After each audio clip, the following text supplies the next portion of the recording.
আমি ক্যামেরার সামনে অনেক মিথ্যে বলেছি কিছু কিছু জিনিসের কারণে, যে আমি কেন লাইভে বাচ্চাটাকে আনলাম। বাচ্চাকে আনার কারণে তার কেরিয়ার, তার নানান ঝামেলার অপ্রস্তুতি হয়ে গেছে। অনেক প্রোগ্রাম হয়তো বা রিভিউ করে দেখতে পারে সবাই, যেখানে আমি সাকিবকে প্রশ্ন করতাম, সাকিবও আমাকে উল্টো প্রশ্ন করতো যে আমাদের বিয়ে শাদী কখন কি হচ্ছে, আমি ওর বিয়ের বরণডালা সাজাবো, লাইক দ্যাট।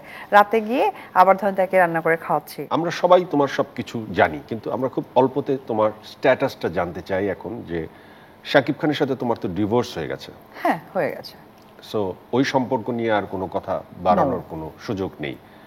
আমরা মাঝে অনলাইনে দেখেছি যে তুমি তোমার পুরনো ধর্মেই ফিরে গেছো বা যাচ্ছ। আসলে সত্যি কথা বলতে গেলে কি, আমি কিন্তু আমার পুরনো ধর্ম নিয়ে ছিলাম। আমি ক্যামেরার সামনে অনেক মিথ্যে বলেছি কিছু কিছু জিনিসের কারণে। আন্তর্জাতিক মানসম্পন্ন টেম্পার গ্লাসের ওয়ালটন গ্যাস স্টোভ, আপনার রান্নাঘরের পারফেক্ট পার্টনার।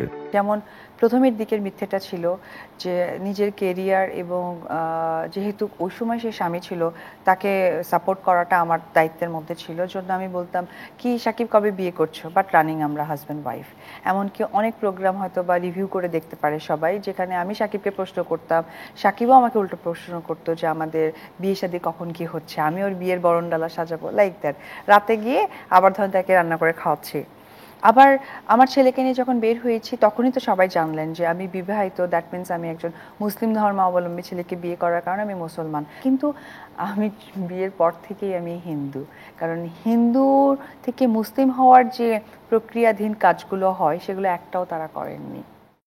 তো আমি মুসলিম ধর্মে এসে আমি হিন্দুতে ব্যাক করেছি তা না, আমার বিয়ে হয়েছিল। তোমার প্রয়োজনে দর্শককে মিথ্যে বলেছো মাঝে। সেটা আমার ছেলের জন্য কেন মিথ্যে বলেছি, যে যেহেতু যেহেতু আমার বাচ্চা হয়ে গেছে, সাকিবকে আমি বিয়ে করেছি, সে একজন মুসলিম, সেই জায়গা থেকে ভেবেছি যে সংসারটা ঠিকঠাক থাকুক, যেমনটা আমি বিয়েটাকে আড়াল করেছিলাম। কিন্তু সময়ের সাথে সাথে যেমন আমি বিয়েটা প্রকাশ করেছি, তুমি চেয়েছিলে সংসার ঠিকঠাক থাকুক, এখন তুমি চাচ্ছ বাচ্চা ঠিকঠাক ভাবে মানুষ হোক। বাচ্চা মানুষ, তার প্রতি তার বাবার দাবিটা কি? তার চেয়ে বড় কথা হচ্ছে যে বেলা শেষে আমি একটা সময় ভুলে গেছি আমিও মানুষ, আমাকে মরতে হবে। তো আমি যদি মারা যাই, তখন আপনারা, আমরা যারা কাছের ভাই বন্ধুরা আছেন, বা আমার যারা দর্শকরা আছেন, বা আমার ফ্যানরা আছেন, তারা আমাকে কি করবে? কবর দিবে না আমাকে আগুনে পোড়াবে? এটা কিন্তু কনফিউজ হয়ে যাবে, কারণ আমার সাথে তো শাকিব খানের সংসারটা নেই। তো আমাকে তো আমার সত্যটা এখন বলতে হবে। যেমন আমি যখন বাচ্চা পেটে নিয়েও ঘুরেছি, আপনারা কেউ জানেন না, সবাই বলতেন অপু উধাও, আমার রানিং কাজ থেকে চলে গেছে, অপু উধাও। বাট জানতে পারলেন একটা সময়ের ব্যবধানে, ও আচ্ছা অপু উধাও ছিল না, অপু বেবি হয়েছে তাই উধাও। তোমার ছেলের প্রতি তার পিতার দায়িত্ব বা অধিকার, সেই জায়গাতে তুমি কি?